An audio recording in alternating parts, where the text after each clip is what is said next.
It's time for another edition of Inside Notre Dame Football, presented by TireRack.com. I'm your host, Tony Simeone, joined as always by the head coach, Marcus Freeman. Coach, great win on Saturday against Syracuse. You went on the road into a hostile environment. You led early. You never trailed. What was your takeaway from the win? It was good to see at points of that game, all three phases truly execute. The ability to run the ball for 240-something yards and stop an explosive offense and prevent them from running for more than, I think, 70 yards. It was really good to see to block another punt. And all three phases played really well at points in that game. And it was a complete ball game from this football team. You guys have responded really well since the loss against Stanford. Back-to-back wins where you really asserted your will. You have 1 month left in the season. What's the confidence like going into this final month? I think that's what winning does for you. Winning helps your confidence and helps your belief in what we're doing. But the challenge will be consistently to improve, constantly to improve. And that's the challenge when you're having success in these past two games, is still continue to look to find ways to improve and not just do the same things over and over. And so that'll be the message moving forward, and that's what we look to see. Coach, appreciate it. We'll step aside, and when we come back, we'll break down the entire victory over Syracuse in this week's edition of Inside Notre Dame Football, presented by TireRack.com. Welcome back to Inside Notre Dame Football, presented by TireRack.com. It's now time for this week's game breakdown. Coach, you knew you were going into a tough building. Obviously, the Dome gets very loud. A noon kick in front of a national audience. I'm just curious, as you got set to take the field, what was the message to your team before you guys ran out? Well, I think, as you said, this was my first, and many of the guys here in this program, first opportunity to go to the Dome there in Syracuse. And we knew it could be loud, but I told them we control the volume, with our execution. And if we continue to do the things that's necessary, the volume won't be a factor. And so I wanted to keep saying controlled aggression. Like, you're going to have to be aggressive on defense, but the ability for them to have multiple different ways to attack you, we had to be under control. Offensively, they did a lot of different things defensively with movement and stunts, so we had to be under control, but controlled aggression. We still want to be on attack, and we were able to accomplish that. Hard to imagine a better start to a game when you go on the road into that kind of environment. Pick six on the first play of the game from Brandon Joseph. We're going to get a chance to look at it later in Irish Intel, but just tell me what happened on the play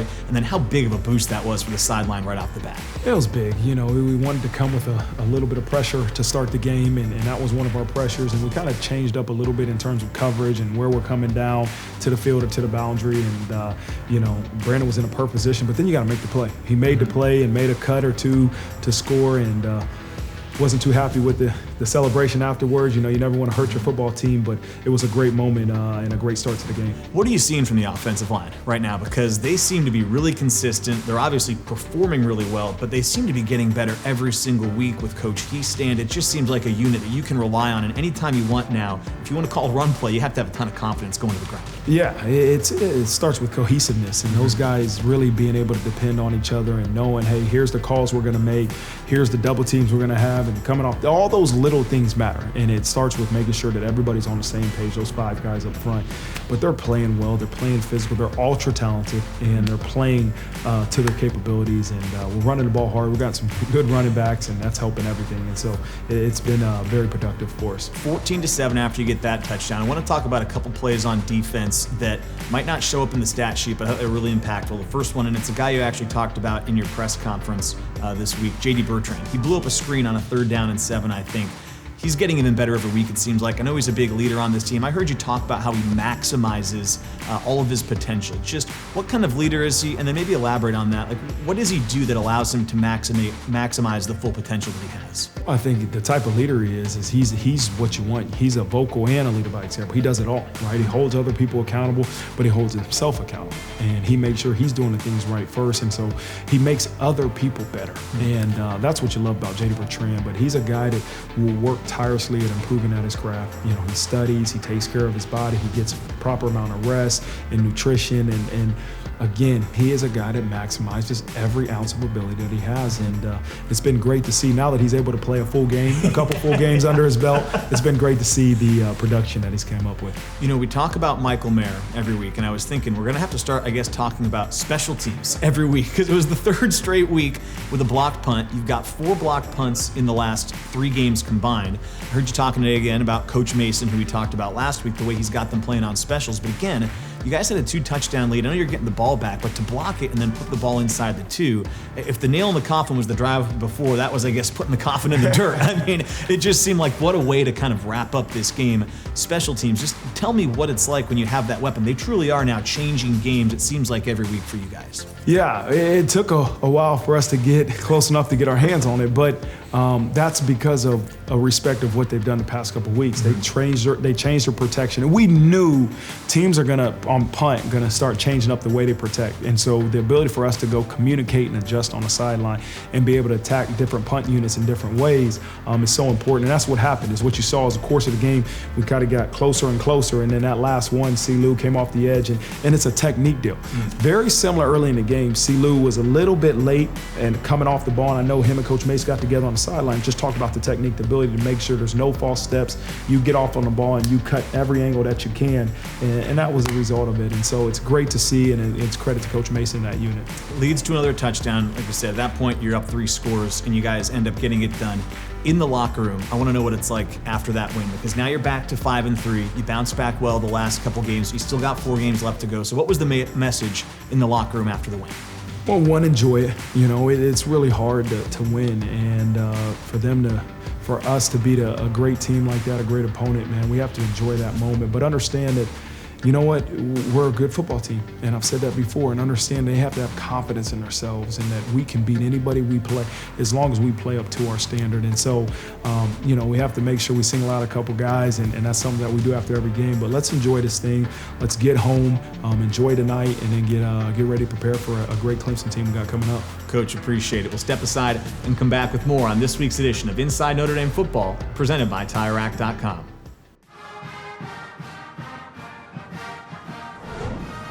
Welcome back to Inside Notre Dame Football, presented by TireRack.com. It's now time for this week's edition of Irish Access. It's about what you do. What you do, not how hard you try. It's about what you do.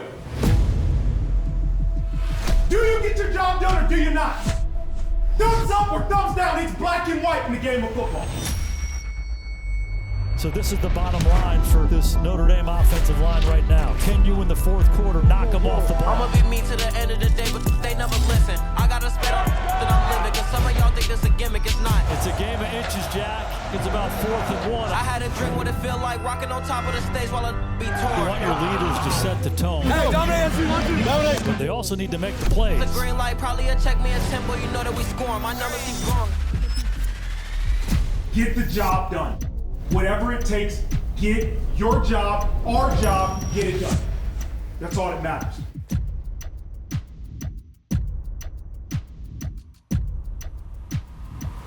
Head coach said to me before the game, damn, we've been waiting on Notre Dame to come.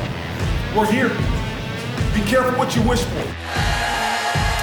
And it's intercepted to open up the game. Brandon Joseph, pick 6 just like that.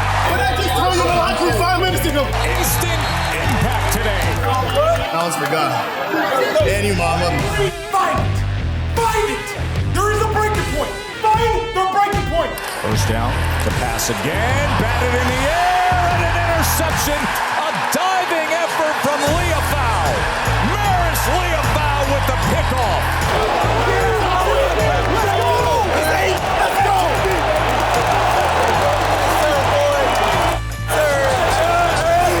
Isn't it amazing how one turnover can turn everything around? I'm so grateful for you guys. This wouldn't be possible without you guys. Yeah, I love you guys.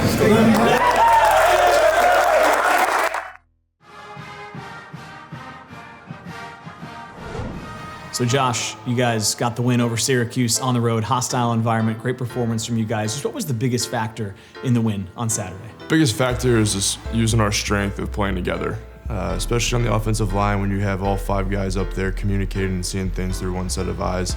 It allows our team to have greater success. And we did that on Saturday. We went in there, we were able to communicate with one another in a loud environment and make sure that we got our job done. You guys ran the ball a ton, and you guys have been running it really effectively as of late. Just tell me, as an offensive lineman, when you hear a run play called so often, what kind of confidence does that give you guys in the unit to move the ball up front? Yeah, we get a lot of confidence when a run play is called, especially in a game like last where we have 51 run plays. And we know that the offensive coordinator trusts in us and believes in us, and it's something that we've been trying to instill in our season's performances, game by game, week by week. It's really a great feeling when you know, and the defense knows, and everybody in the stadium knows that you're going to run the ball, and you have that belief and desire in you to execute. And then you go and you pick up Audric or Logan or Chris, and they have the biggest smile on their face because they just converted an obvious run situation. Last 2 weeks, I actually talked to Logan and Audric, and you mentioned Chris. You got 3 really talented backs behind you guys. They've been obviously really complimentary of the way you guys have been blocking, but just tell me what it's like when you have dynamic running backs behind you that you know are going to hit those holes you guys create for them. Yeah, when you have a dynamic running back trio like we have that a lot of teams don't have, it's hard for other defenses to prepare. And it allows us to have some versatility in how we want to attack that defense. So it gives us the options to be able to do some outside zone, inside zone, mix up based off different box alignments, and really attack. And those guys run hard. They each have their own different style of running, but they're very fundamentally sound, and they know that when they give us the time to execute the blocks, that they'll be able to convert. Tell me what the impact of this place has been as you reflect upon your time here as it comes to a close. Just what comes to mind when you think about Notre Dame? Yeah, this place is an honor to me. To be here for 6 years, working on my second degree now to be a double-domer. It's really special. This campus, the energy around it for my 6 years has been unbelievable. I feel like each game here at home, the energy around campus gets even better. The walks to the stadium on game day just keep getting better and better. And then my network that I've built here at Notre Dame is truly special. You know, Notre Dame is known, 1, for its academics, but 2, for the people here and how much they care about helping other people. And that started from when I was in Duncan Hall, freshman, sophomore year, to now living off campus, doing things in the community, working with different professors and those alumni of Notre Dame. You've got a chance to create some more going forward, but I just want to ask, as you think back, what's maybe the one memory that comes to mind that sticks out in your head in your time here? One of the greatest memories for me was when we beat Clemson here. And that year, we were working through COVID college football. And so many people sacrificed their time and their efforts and honestly, their health. And for us to all come together in that game, in a stadium that wasn't 100% capacity, but those fans were the loudest I'd ever heard them, and get that win on national television, it was truly something special, and it was, I think, something that we can all cherish because it was the totality of everybody sacrificing for one common goal and achieving that together. It's almost the 2-year anniversary of that game this week, and Clemson is coming back. It's obviously the game I think a lot of people have had circled on a calendar throughout the entire year. Now that it's here, and now that you guys are rolling in the right direction, just what's the mindset, what's the focus, and what's going to be the biggest key to get the win on Saturday? Yeah, I think the mindset and focus is the same as it is every week, to constantly improve in practice. You know, today is our off day, but we have the opportunity to go in and watch film together or get a little bit of treatment.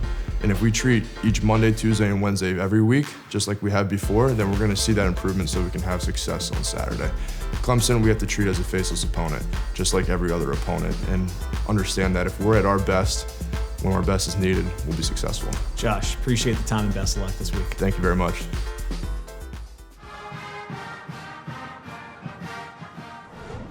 Welcome back to Inside Notre Dame Football, presented by TireRack.com. It's now time for this week's edition of Irish Intel, where we go inside the play. Coach, hard to not pick this one. First play of the game, pick 6. Brandon Joseph gets you on the board right away. Tell me what you guys were trying to do on this first play schematically and how it all played out. Well, we wanted to make sure we brought pressure, and a pressure in terms of it can be a run or a pass pressure, you know, and certain pressures are run pressure, certain pressures are pass pressure. This was one that should be good against the run and the pass, and the ability to take away their free access. What does that mean is the quick throws, and Brandon Joseph comes down to the number 3 receiver, he gets in the throwing lane, and the pressure makes the quarterback throw it, right? The quarterback does it. If he could hold it, now he'll make a better decision, but he can feel Chris Smith right here ready to come at him. He didn't know what to do with it, and he throws it, and throws it right to Brandon Joseph, and we make the play.